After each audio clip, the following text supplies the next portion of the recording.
Nick as an athlete, I would say an animal, a kamikaze, you know. He was pretty much relentless. I felt that Nick had something to prove when he played. He was the kind of guy that would hold the rope for anyone, no matter how bad it burned his hands. If this were Roman times, he'd be a gladiator. You know, me and Nick had some special bond. Like a lot of people say, we had like the same heartbeat. I noticed a change in his voice, and I was the only one that could hear it. First we went to our family doctor, and they thought he had allergies. He was on campus, going to practice, going to school, and then he went home to get his adenoids taken out. The doctor told him that the tissue looked a little bit off.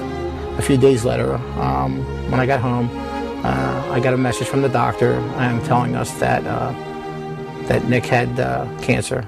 I talked to the coaches, and then we got on our way the next day. He was so calm and so positive and said, okay, all right, I know, that's it. I'm withdrawing today. We're going home. We're going to start treatment immediately. He said he did want to go talk to the team. And I jumped up to go with him, and he said, no, I can handle this. I'll handle this by myself. He stood up, chest out, and he looked him right in the eye, and he said, I'm going to deal with this. Nobody, not one of you, worries about me. Nobody cries. You guys become a great team. I'm going to go beat cancer.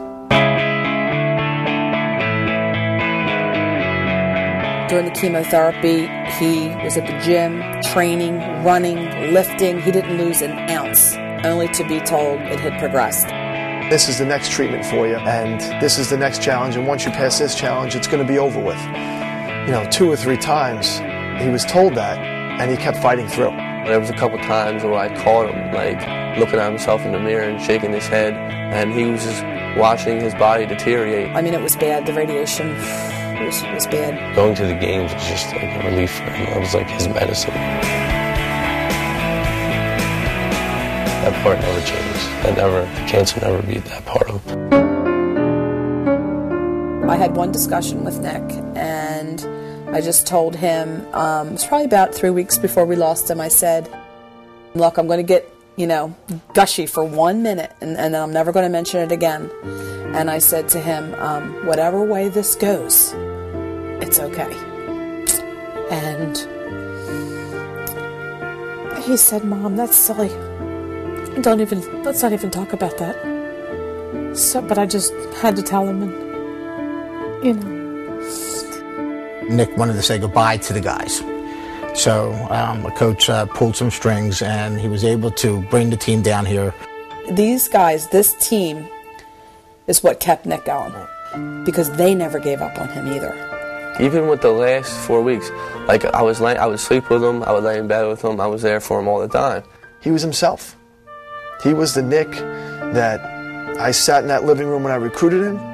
He was the same Nick the day he died. In the end, my family had no regrets with Nick, and that's why his death was peaceful. He said, clear as day, he said, I'm ready to go, He said it. It was just out of our reach. We take Michael back to school 2 weeks after we lost Nick. We pull onto the street where he lives, and he said, oh, Mom, the whole team's here. Just the love for him from this team, the coaching staff, the whole university. They're our Long Island family. We have to keep our son's legacy alive, and that's the most important thing now, is trying to get the most positive out of this negative. And thank goodness for lacrosse, because we love, we are avid fans. And I know that Nick's there. He's with the team. And he was definitely here last Saturday. Michael had the second to last goal. He had the game-winning goal, and it was awesome. It was an awesome feeling. When he scored, there wasn't a dry eye. But it was just so apropos. And I think that he's getting strength from Nick. He wants everything that Nick stood for to continue.